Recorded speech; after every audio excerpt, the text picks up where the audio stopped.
What is going on, everyone? Hope y'all are doing well, and in this video we're going to talk about the 6 financial habits that I think every teen should start to create as early as possible. I wish I knew these tips at an early age, and so I wanted to create this video to share with you so that you will have the right tools before you enter the next season of life. This is simply a gift for you, and all that I ask is that you hit that like button. That helps more people see this video so that they can benefit from it as well. Thank you all so much, and with all that said, let's go ahead and dive right in. So when we look at these habits, we need to recognize them for what they are.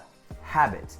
Even though there are some things on here that you can set up systems automatically to do the work for you, the reality is that you will need to consistently work on each component in order to make it a habit. But I firmly believe that if you apply these habits, you will look back years from now and thank yourself for starting as early as you did. The first financial habit I believe every teen should start doing is track your spending. Now, there is a significant difference between making a budget and tracking your spending. Plenty of people have made a budget before, but it is much more important to keep track of your spending. I've become a lot more frugal with my spending because I know every single penny that goes in and out of my accounts. So what I do after I've created a budget for myself is every Sunday I record my spending for that week.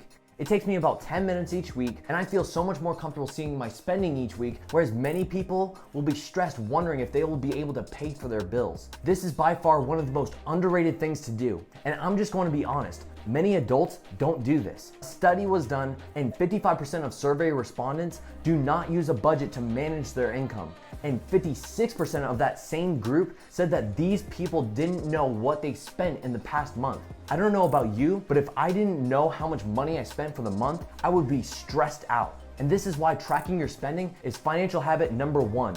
But let's move on to the next one. The second financial habit is to save a portion of your income. Several people within the financial space call this pay yourself first. Many times when people teach finances, they say pay your bills, pay for groceries, and then save whatever money is left. The problem with this approach is that it allows you to spend more money because it is all available to you. But when you put money aside first, it forces you to be more frugal with the money that you have left. Now, personally, I pay myself second because I get the opportunity to give to my church, and I've seen amazing things from putting God first with my money. So once you get your paycheck or allowance or anything like that, put a certain amount of money into your savings. When you prioritize saving, it opens up the possibilities for investments in the future. The third financial habit is to spend a small amount on a credit card and pay it in full. If you are 18 years or older, open up a secured credit card, pay for your gas, and then pay it off when it is due. If you are under the age of 18, if your parents can co-sign for you so you can become an authorized user. There is not an age limit when it comes to being an authorized user. So talk with some banks to see what their requirements are and get started as early as you can. Once you become an authorized user, spend a small amount, maybe $10 to $20 a month, and pay it all off. Now, when it comes to paying off the credit card, there are some different ways to do this. You can spend an amount and then pay it off right at the end of the month or after you spend the money. Personally, what I do is pay off my credit cards after I track my spending each week. I like this method best because once I know how well I stuck with my budget, paying off the credit cards is kind of like a pat on the back.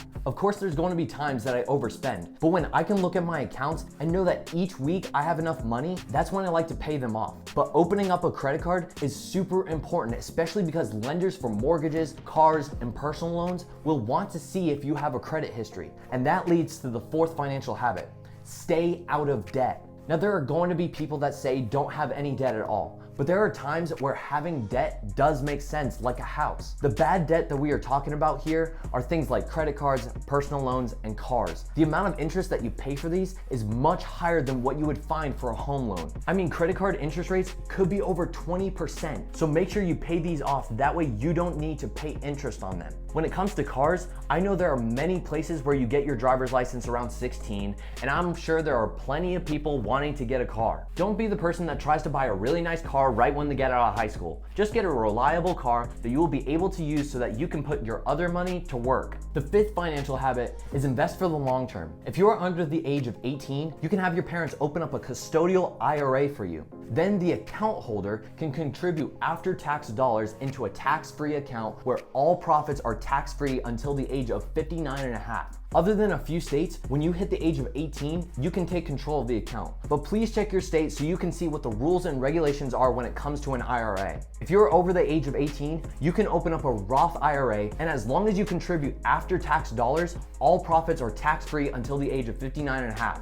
It is so important to know that no matter if it is a part-time job or a summertime job, you should only put money that you will declare on your tax returns. That being said, opening up a retirement account can't be a habit, but investing for the long term can be. The money that you put into this account, you should almost forget that it was even there. There are penalties for taking money out of this account early, so just put money that you normally wouldn't use in there and let it grow over time. There are plenty great low-fee index funds that you can invest in. The first two index funds I got into were SPYG and SPLG, but I would also recommend VT Sachs, VOO, or VTI. Index funds normally give you about 7 to 10% return annually. So this is a great option for the long term, or if you want to go into individual stocks, keeping them in an index fund will help grow your wealth while you try to learn how to look for undervalued companies and buy good deals. But it is so important to invest for the long term and to get started early. Here's why. If you invested $100 for 30 years,